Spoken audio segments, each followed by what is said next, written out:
The journey to the mountains took 3 days, each one carrying them farther from the dust and despair of Millie's old life. The man, who had told her his name was Paul, spoke little. He pointed out landmarks, a hawk's nest in a tall pine, a spring where the water tasted like cold metal, the changing colors of the rock.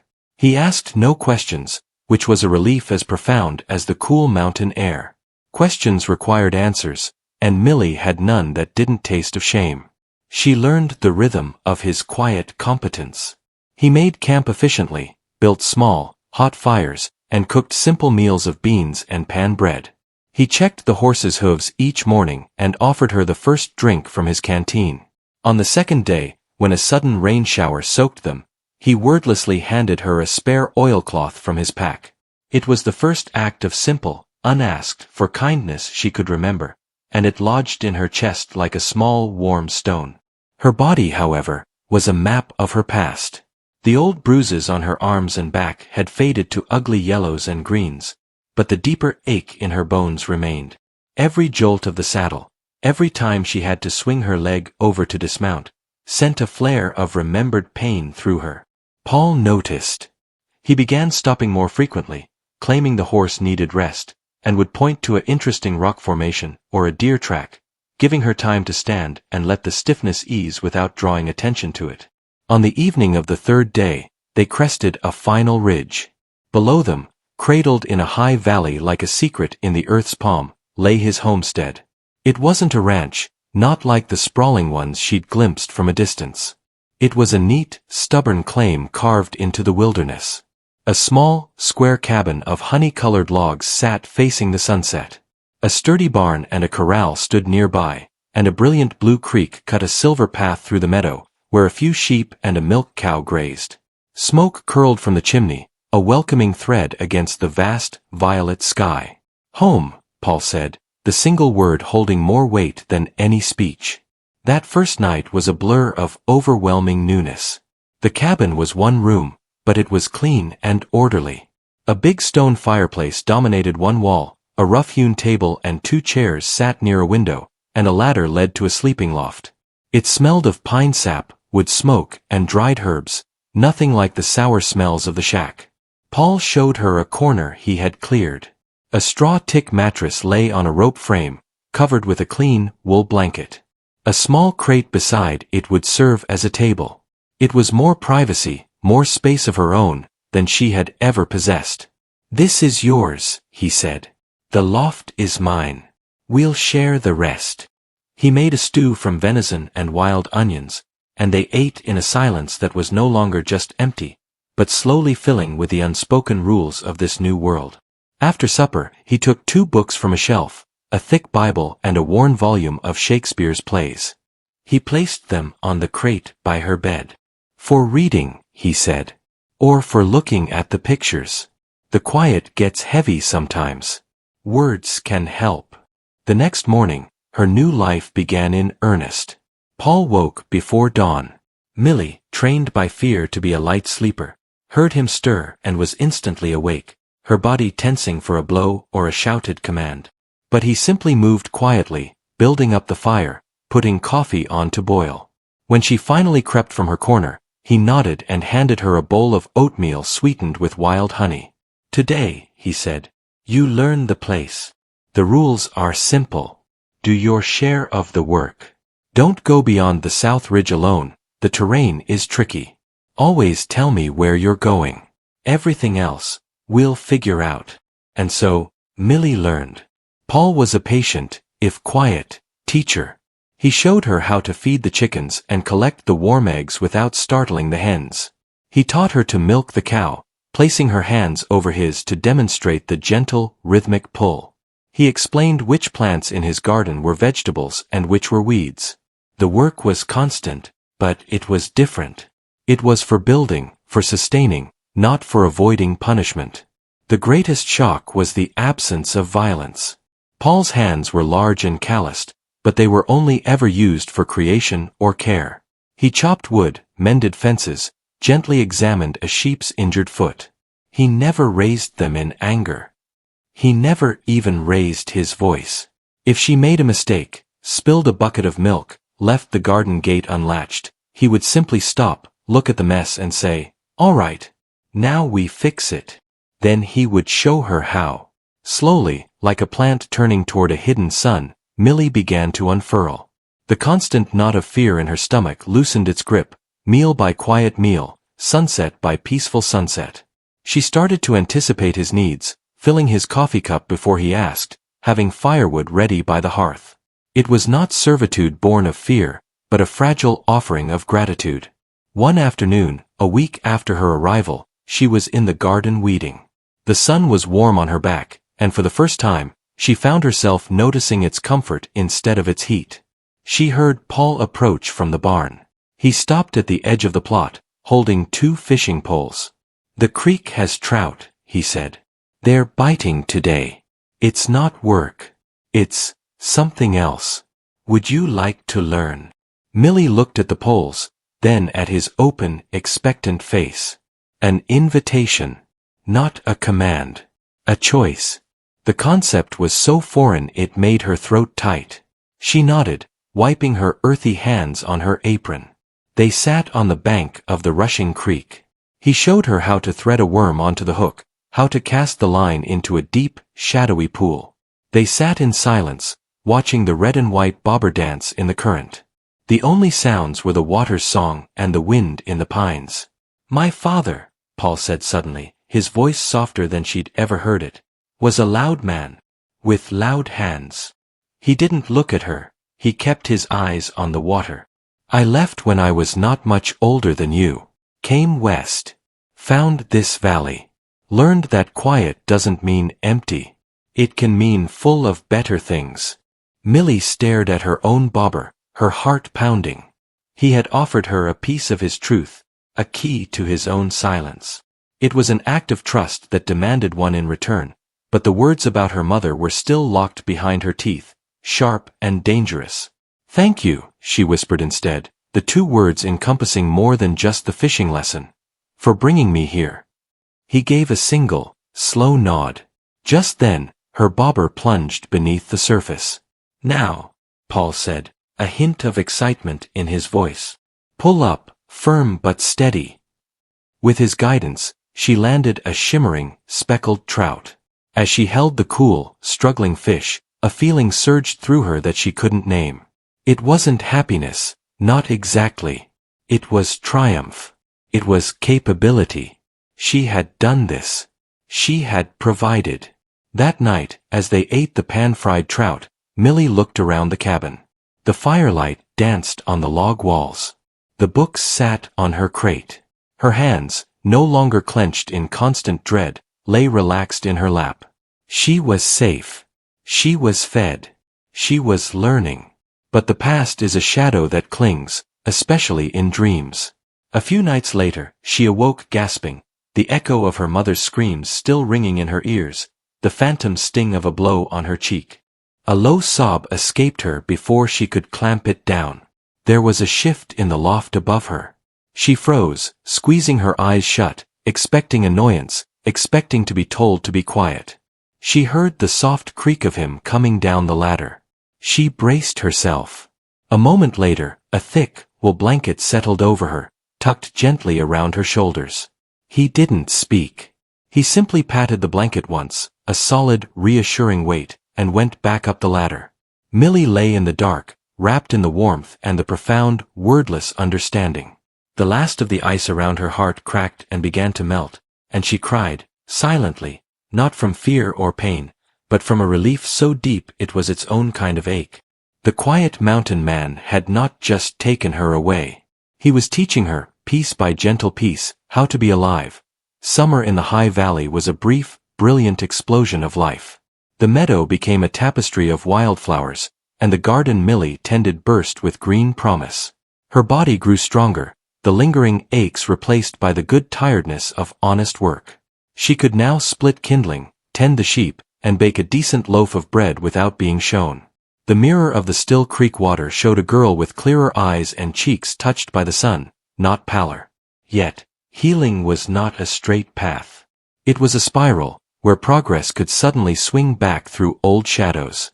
The incident at the creek had opened a door of trust between her and Paul, but it was a door she was still afraid to walk through fully. Her past was a locked chest inside her, and she feared what might escape if she opened it. The rhythm of their days developed a comfortable pattern. Paul began teaching her more than chores. He showed her how to track animals by their prints, not to hunt, but to understand the life of the valley. He pointed out the clouds that meant a quick storm and the ones that promised fair weather. He started leaving the Shakespeare book open on the table, sometimes reading a passage aloud in his low, careful voice, stumbling over the more ornate phrases but enjoying the rhythm of the words. Millie, whose schooling had been brief and brutal, would listen, the strange, beautiful language painting pictures in her mind of distant forests and noble kings. One afternoon, a new sound broke the valley's peace, the distant jingle of harness and the crunch of wagon wheels on the rocky trail. Millie, hanging laundry on the line, froze, a wet shirt clutched in her hands. Her heart leapt into her throat, a primal fear surging back. She's found me. The thought was instant and paralyzing. Paul stepped out from the barn, his hand instinctively going to the rifle that always leaned by the doorframe. He saw her face, pale as the sheet beside her. He walked over and stood between her and the approaching sound. "It's likely Sam," he said, his voice calm.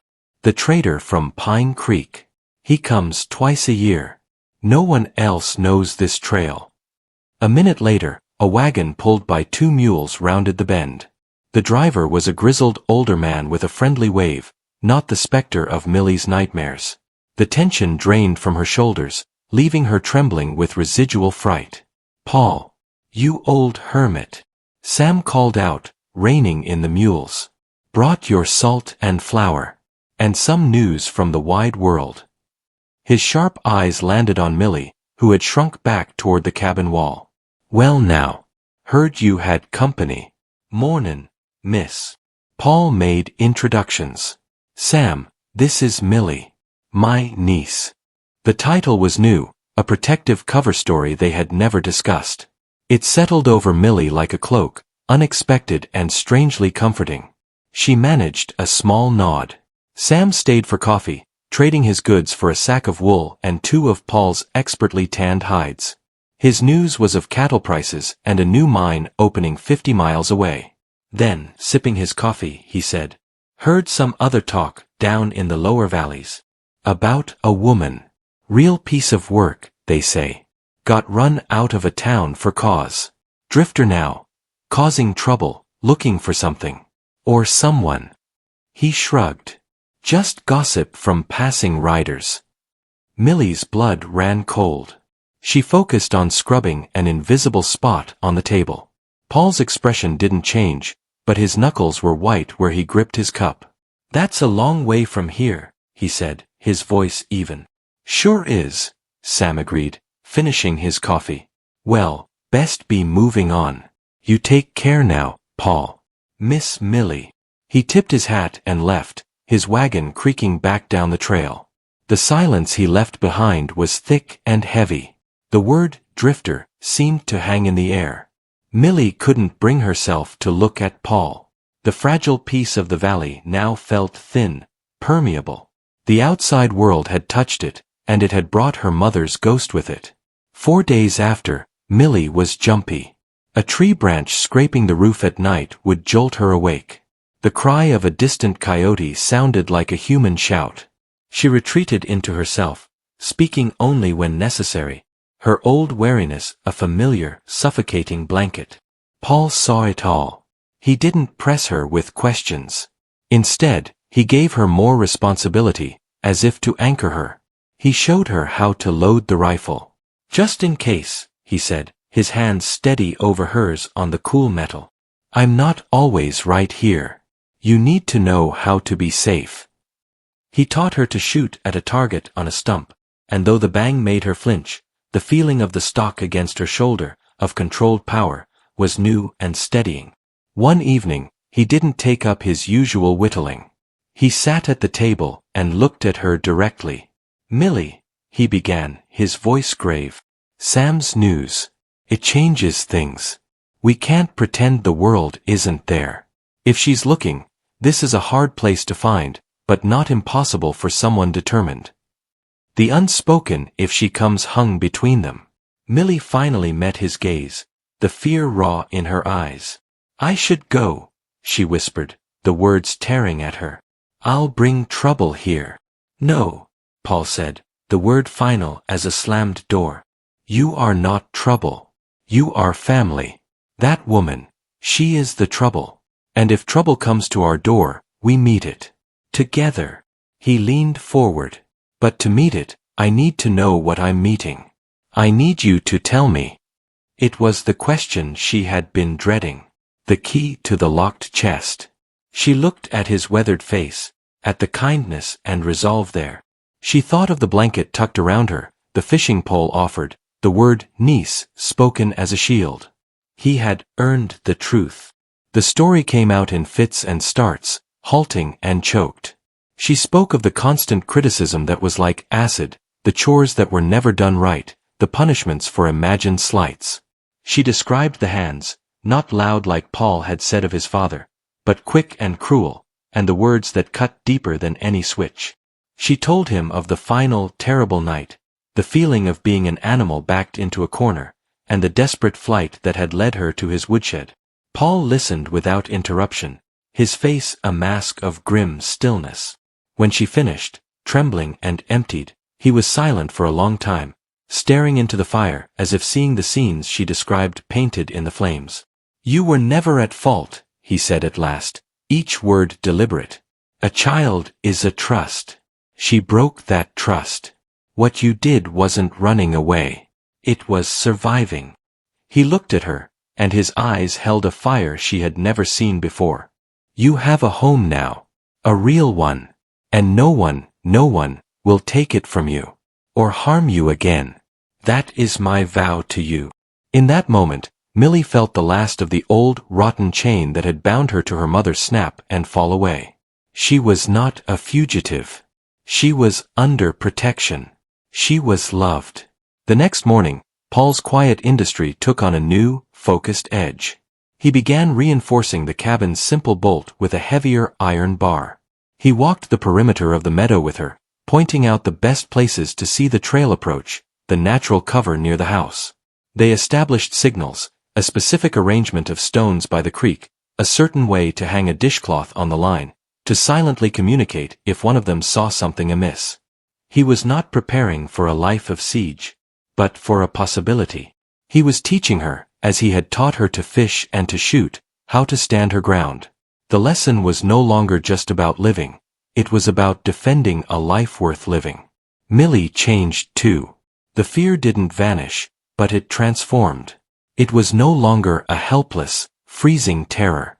It became a sharp, clear awareness. She practiced loading the rifle until she could do it in the dark. She memorized the escape routes through the woods behind the cabin. She was no longer just Paul's quiet helper. She was his partner in safeguarding their sanctuary. The high summer sun beat down on the valley, but a new shadow lay at its edges, a reminder that peace was not a given, but a thing to be cherished and guarded. The quiet mountain man had given her a new life. Now, they were both prepared to fight for it. The knowledge settled over the valley like a change in barometric pressure, a silent shift in the air that promised a storm. Millie moved through her chores with a new alertness, her ears tuned not just to the comforting sounds of the creek and the sheep, but to the periphery, the snap of a branch that was too loud, the absence of birdsong where it should be. Paul's preparations were methodical and calm, but his watchfulness was a constant, steady presence. The rifle now lived just inside the cabin door, and a heavy iron bar for the door was tested every night. Weeks passed, each dawn a gift of continued peace. The wild berries ripened, and Millie spent afternoons gathering them, her basket a splash of color against her simple dress. She had started a new project, with Paul's quiet encouragement, a quilt.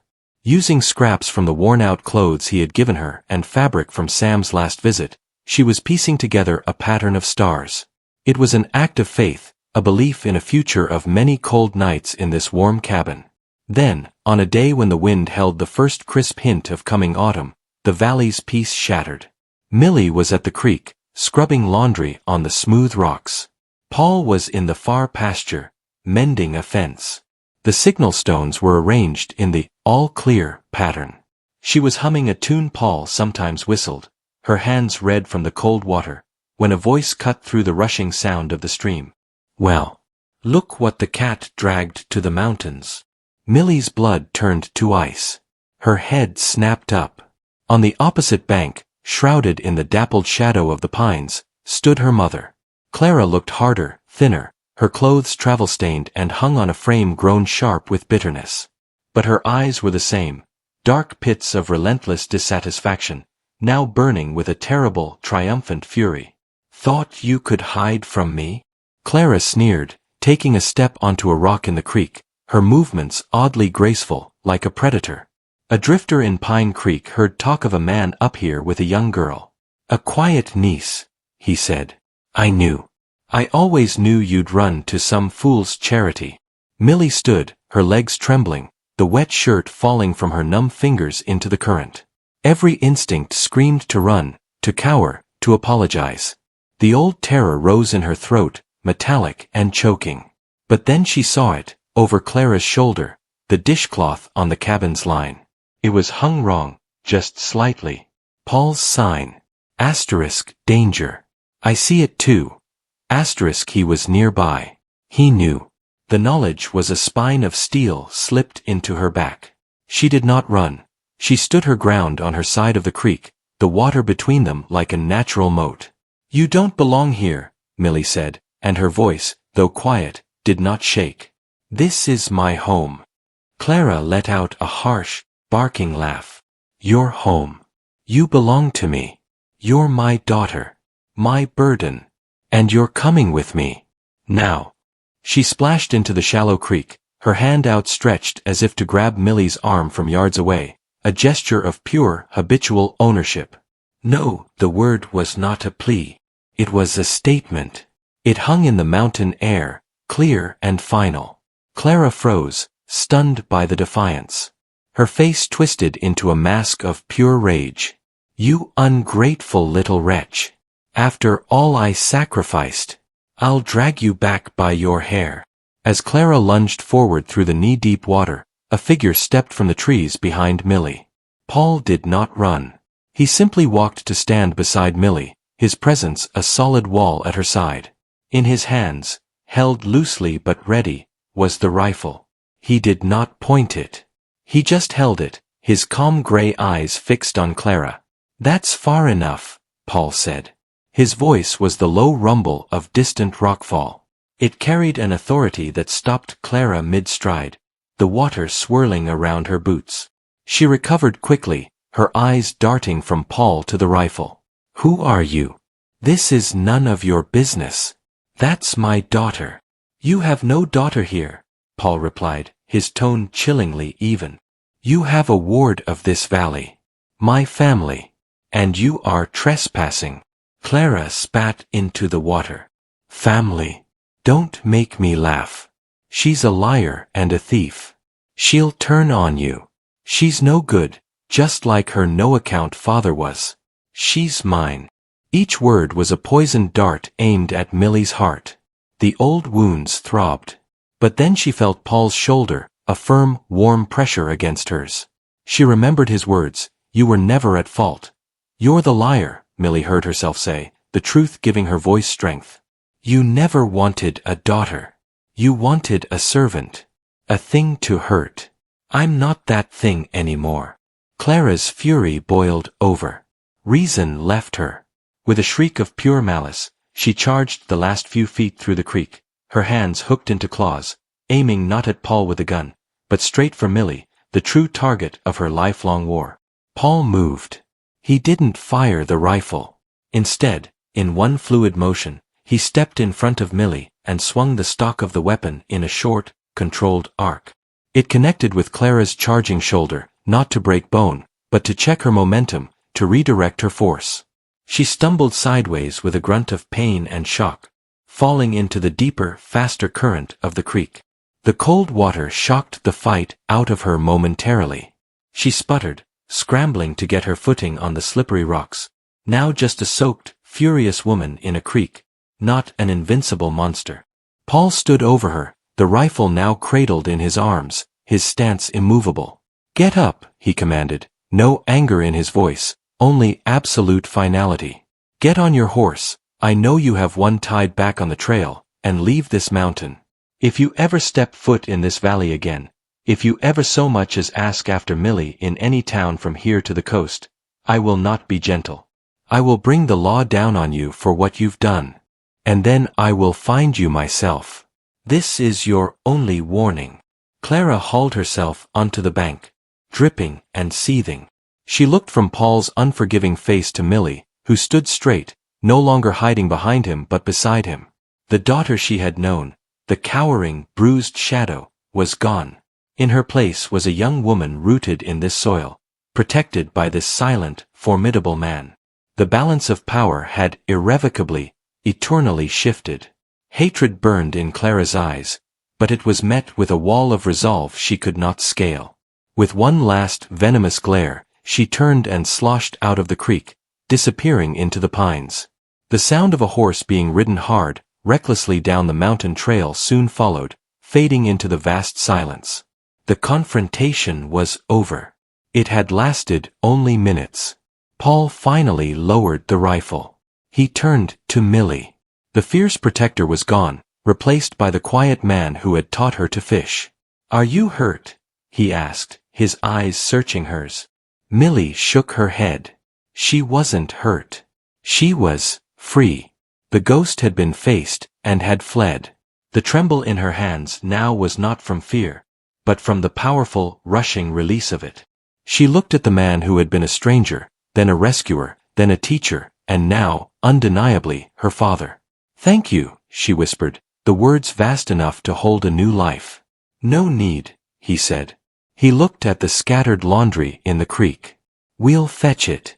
Then," he added, a faint, almost smile touching his lips, "I think we have some berries that need turning into pie." A celebration. That night, after a supper of venison and the first, tart sweet berry pie, they sat by the fire. The iron bar was across the door, but it felt different now, a symbol of security, not of dread. Millie worked on her star quilt. Paul whittled a new handle for a bucket. "Paul," Millie said after a long, comfortable silence. That woman, in the stories you read, Cordelia, the good daughter. She was brave, wasn't she?" He looked up, understanding dawning in his eyes. "She was. She spoke the truth, even when it was hard." Millie nodded, her needle moving in and out of the fabric. "I think," she said slowly, choosing her words with care, "that I would like to be called Cordelia, if that's all right." Paul stopped whittling. He studied her face, lit golden by the firelight, the face of the girl he'd found, now becoming the woman she chose to be. He saw not a rejection of the past, but a reclaiming of the future. He gave a single, deep nod of approval. "Cordelia," he said, trying the name. It fit the valley, fit the stars on the quilt, fit the brave heart before him. "It's a fine name." And so, as the autumn winds began to whisper through the pines, the girl named Millie, the one who had been beaten and broken, faded into the past.